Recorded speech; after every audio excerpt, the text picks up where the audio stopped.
At long last, the college football season is here. Good evening, everybody. I'm Brandon Rutherman, and welcome to the premiere of the Selection Saturday Kickoff show, airing on both Facebook and YouTube.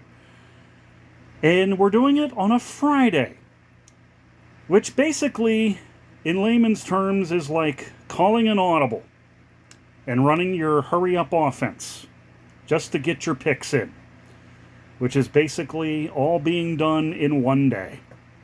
Not too shabby. Needed about an hour's worth of info writing to put down for all the games that are being picked tonight. Not to mention the fact that we have lanyards to wear in our lanyard selections feature. Let me explain how that works. First of all, of the 10 games that are going to be played tomorrow, 9 of them will be picked. The only one that won't be picked is the South Carolina State-Jackson State game. It's that MEAC SWAC Challenge game that's being broadcast on ABC.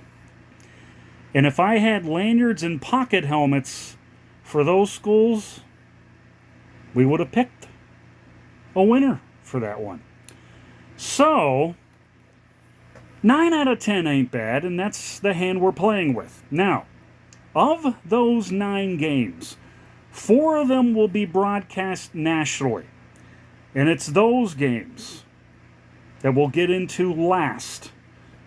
The ones that you will be seeing on television tomorrow. Those of you who probably already know where I'm going with this.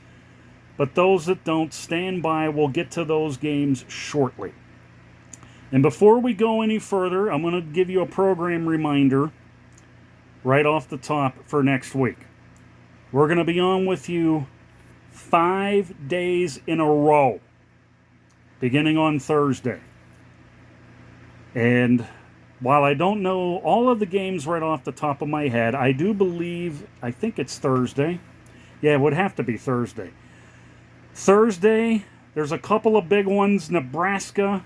Head coach Matt Rule trying to turn the Huskers around, and he's pretty good at turning teams around. Nebraska is heading into Minnesota to take on a Golden Gophers team that is without their star running back who moved on to the NFL. I'm trying to remember his first name, but his last name is Ibrahim. And they also had a quarterback named Tanner Morgan who moved on as well. So Minnesota's offense is completely makeshifted a bit, and I'll explain more when we get to that game on Thursday, as well as Florida and Utah in a rematch of that classic in Gainesville a year ago. Friday night, I will be on site at Wash High Stadium before Wash High's home opener, and among those games that I'll be picking from including Miami and Miami, which you might know better as Miami of Ohio against the U. It's going to be a fun one to pick. Miami of Ohio and Miami, the U, the Miami Hurricanes. Central Michigan and Michigan State, and there's one other one whose names I can't think of off the top of my head. But we have that. Then we have a full slate of Saturday football. Too many games to mention. But, yeah, too many games to mention and too many lanyards to wear. Saturdays are going to be fun picking lanyards for every week. Sunday, Northwestern and Rutgers, San Jose State and Oregon State, and LSU and Florida State in a rematch of that classic at the Superdome, which I don't have to revisit that, do I? We'll talk more about that when we get to it. And, of course, Labor Day night, Clemson visits Duke, and there's a lot of talk going on with the Duke Blue Devils. It's not just a basketball school anymore. There's a lot of buzz going down there in Durham. And all of that and so much more all next week on the Selection Saturday Kickoff show. Right now, we must get to the picks for tomorrow, for Saturday. And we're going to start things off. By the way, these would be the non-lanyard selections. We have FIU and Louisiana Tech. That would be Florida International, for those of you who are not familiar with FIU.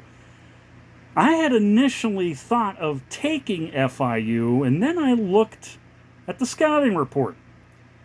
And I must tell you, and this is something you would never hear Lee Corso say, being a Floridian and all, but if I had to pick FIU, and knowing now what I didn't know before, then they may as well change the name to IFU, which would mean I effed up. With that being said, and besides the games at Louisiana Tech anyway, at the old Independence Bowl down there in Shreveport, I'm taking Louisiana Tech. Categorically speaking, they lead everything as far as last year's stats. That's about all I can give you on that one. So I am going to take Louisiana Tech to beat FIU. Meanwhile, San Jose State and USC. Good thing it's not on television. I'd have to bore you with how great Caleb Williams is. Well, the numbers don't lie. Threw for 45-37. That's 4,537 yards. 42 touchdowns, 5 interceptions. And he won the Heisman Trophy. But he and the Trojans lost to Tulane in the Cotton Bowl. I have nothing for San Jose State, unfortunately, so as much as I would like an upset, I have to go with the Trojans. I have no choice. I want to have a good record in my picks this year. So yes, we are going to take USC over San Jose State. Hawaii is at Vanderbilt. And first of all, thoughts and prayers out to everyone in Maui. There's been a lot of wildfire activity out there in Maui. And I don't know how much in the way of a loss of life that's been suffered out there, but all thoughts and all prayers to all the residents in Maui. On to the game itself, Hawaii and Vanderbilt. It's a rematch of a game that was played in Hawaii last year, and Vanderbilt just took them to the woodshed. 63-10 was the final score. I can't really say outscored them. They did outscore them. 45-0 in the second half. They had 601 yards total offense. This is Vanderbilt. Vanderbilt. Not LSU, not Georgia, not Alabama. Vanderbilt. And yeah, I know it's a non-conference game. You got to get wins wherever you can get them, because when conference play kicks in, it's feast or famine. Vanderbilt knows this. They play in the toughest conference in the country. And no matter where the wins are going to come from, the most important ones are the ones they need, and they rarely get them. However, we'll worry about Vanderbilt when conference play comes calling. Right now, as much as I want to root for Timmy Chang, the head coach, and basically everything quarterback from Hawaii, as much as I like to root for Timmy Chang, who set all those passing records in Hawaii, I am going to take Vanderbilt at home in that one. Fordham in Albany, the first FCS game that I'm picking this year. Here's all you need to know. Fordham was in the FCS playoffs last year. And I believe they got bounced out in the first round. And I'm trying to remember who beat them, but I don't remember it right offhand. Now, this is where I got to break out the index card, because I was working on this morning to get ready for tonight.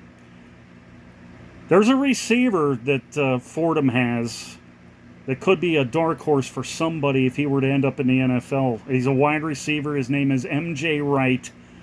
Caught 62 balls last year for 1156 and 11 touchdowns.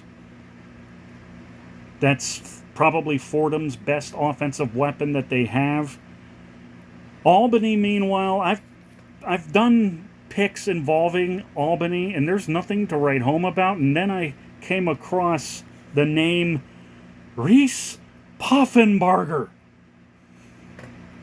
I have a thing with names, people. You know that.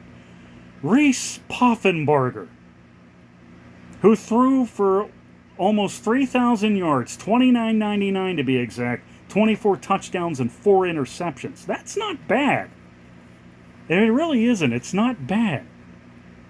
But you're going up against a playoff team in Fordham, who I think is probably going to come to Albany's house, take the candy, and run away with the victory, I think. Gotta go with Fordham in this one, but it's just fun to say Reese Poffenbarger. Excuse me, Mr. Poffenbarger, you got the tea and crumpets? It would make a great professor's name, too, I would say. Professor Poffenbarger. I hope I don't get the 3rd degree for that one. That, my friends, concludes the non-lanyard selections. Now we get to the heart of the matter here. Let me look at this really, really quick here. Am I missing something?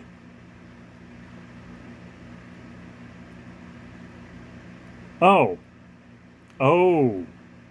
I forgot to write this down. Oh. Okay. I forgot about UTEP and Jacksonville State. I forgot to write that down on the card, so we're going to wing it on this one. Jacksonville State, welcome to the FBS. Enjoy your time. And for those of you who think Jacksonville State is located in Jacksonville, Florida, you are sorely mistaken. They're in Jacksonville, Alabama, which this weekend, not only is Jacksonville State playing at home, but there's another Alabama school that I'm going to talk about shortly. It's also located in Alabama, and I'm trying to remember what city it resides in. It ain't Tuscaloosa. It ain't Montgomery. I remembered reading it in preparation for this. Now I can't remember. But the Jacksonville State Gamecocks hosting the Texas El Paso Miners. I love UTEP because they play in a stadium that every New Year's Eve plays host to the Sun Bowl, or now they call it the Tony the Tiger Sun Bowl. Just call it the Frosted Flakes Bowl and be done with it, okay? Cereal Bowl. Come on. But anyway, UTEP, Jacksonville State. This is a good, best way I can say it.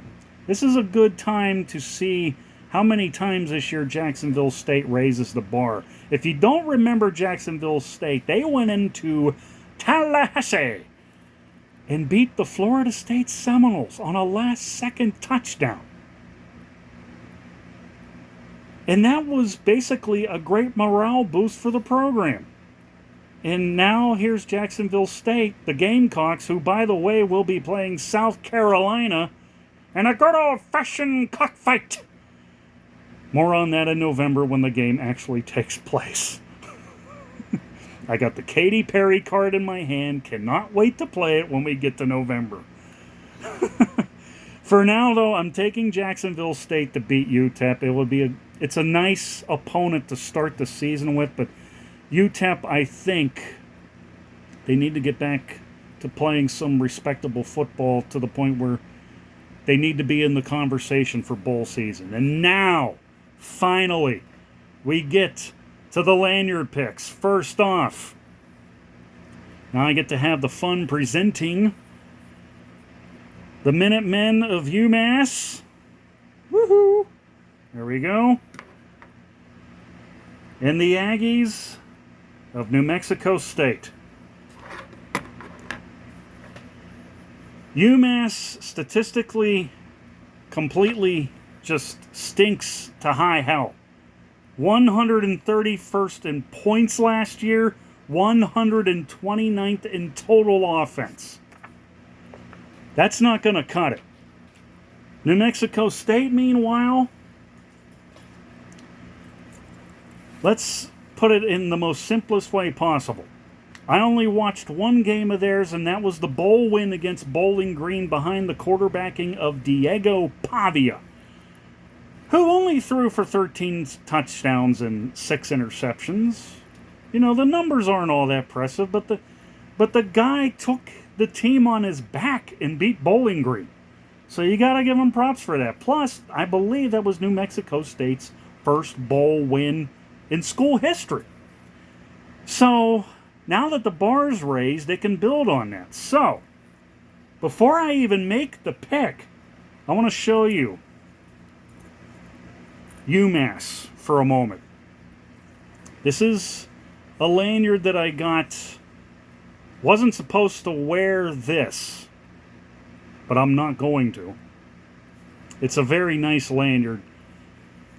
It's from the people that make basically Life is Good lanyards. I don't know if you could see that or not. Life is Good on one side, and I don't know if you'll be able to read all of this. We'll stretch it out as far back as we can. Love what you do what you love. Not today. We're going with New Mexico State over UMass. Read them and weep, folks. That might be the only time you'll see a UMass lanyard this year. They're not that great. Meanwhile, maybe the game of the weekend in my estimation. The Ohio Bobcats. It was nice to put this helmet on the helmet tree last year. And oh yeah, the road to the helmet tree begins in earnest tomorrow. We got Ohio and San Diego State. And I tell you something. This is a good one. This is a very, very, very good one.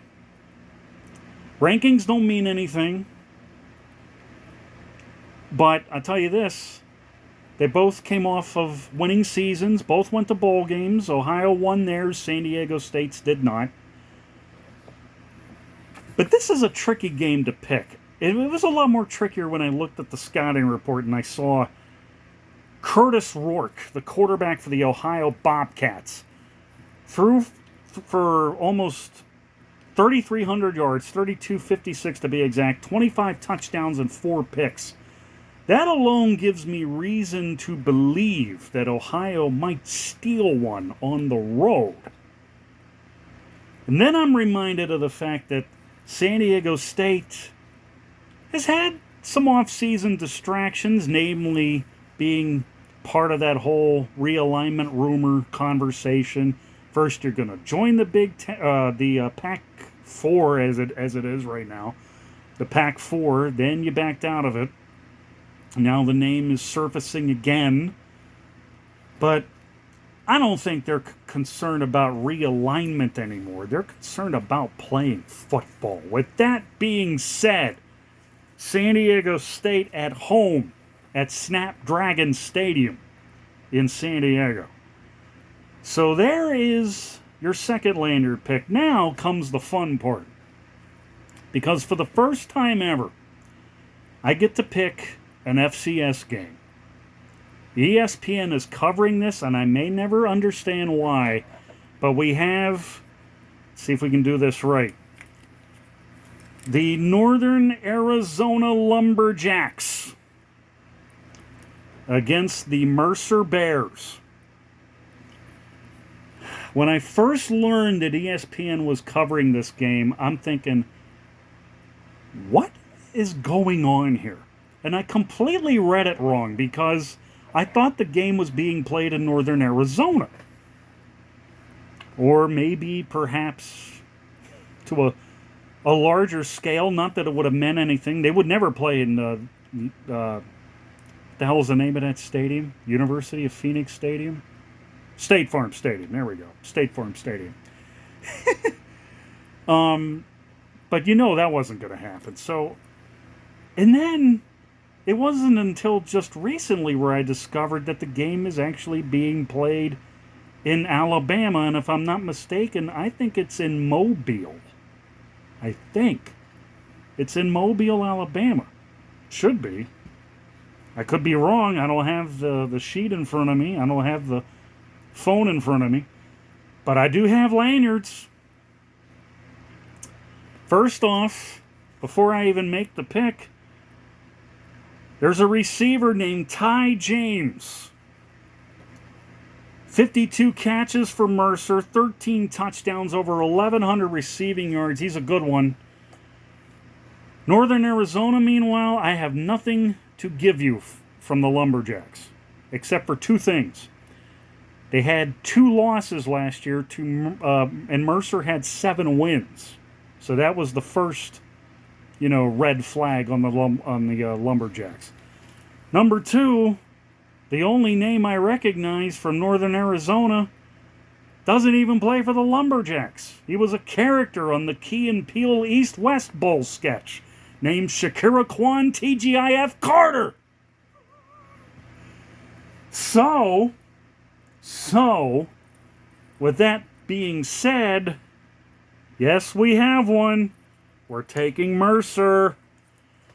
So that now leaves us with one last pick. You can call it the signature game of the weekend. It's Navy and Notre Dame from Dublin. From Aviva Stadium, I believe it's named, in Dublin. And, oh yeah, I forgot to mention the helmets. Let's break them out, shall we? Here's your Navy. And here's your Fighting Irish. Well, let's line them up side by side so no one gets confused here. There we go. Boom, boom, boom. Feel like I'm doing that just for the hell of it. So about the game. First off, there will be games this year where I will pick Navy. There will be games where I will pick Notre Dame. And in some cases, I may pick against Notre Dame. It depends on the opponent and ranking and record and so on and so forth. I tell you what, this game is going to be a little more trickier than it appears. Navy always seems to, well, I'm not sure what recent history suggests, but when I looked at the stats from last year, of course last year doesn't mean much of anything now, but Navy was 4th in the nation in rushing. That's no surprise there, because that's all Navy does is run the ball. And they were 3rd in rushing defense. So there is that. And then I thought, okay, what about Notre Dame? Is there a running back that could penetrate that run defense? And I'm looking and I couldn't find a name. I don't even know who their starting running back is. And then I got to thinking, there was a guy on the offensive line, of all places, that was recently named preseason All-American first team by the AP. His name is Joe Alt, and that name rings a bell with me because his dad was an all-pro offensive tackle for the Kansas City Chiefs. So the pedigree is definitely there. They also have a quarterback named Sam Hartman, and if that name rings a bell, it should, because he came over to Notre Dame from Wake Forest in the transfer portal. Now, with all of that being said, I have a Navy lanyard. I have a Notre Dame lanyard. In fact, I have 2 Notre Dame lanyards. There's one that under normal circumstances I would have used, but I bought a second one because the one that I had initially used, I have to save for those special occasions, namely USC. Hint, hint, hint.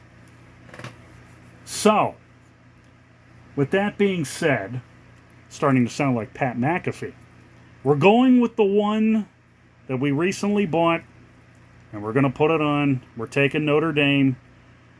And somewhere in the back of my mind, I'm hearing an old Guinness commercial that could say these lines. Brendan picking Notre Dame? Brilliant! Drink up. Okay, it's not Guinness, but it's good enough.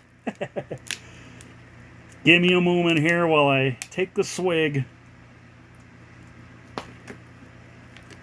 No drinking on the job. Anyway, that's going to do it for this edition of the Selection Saturday Kickoff Show. Once again, we're picking Notre Dame to beat Navy tomorrow in Dublin. You heard all the rest of the picks. It has been fun. I'm Brandon Rutherman, and may all of your favorite teams win. And oh, by the way, no hating, no debating. Just matriculating, okay? We move on, we move forward. Enjoy the games tomorrow. Peace out.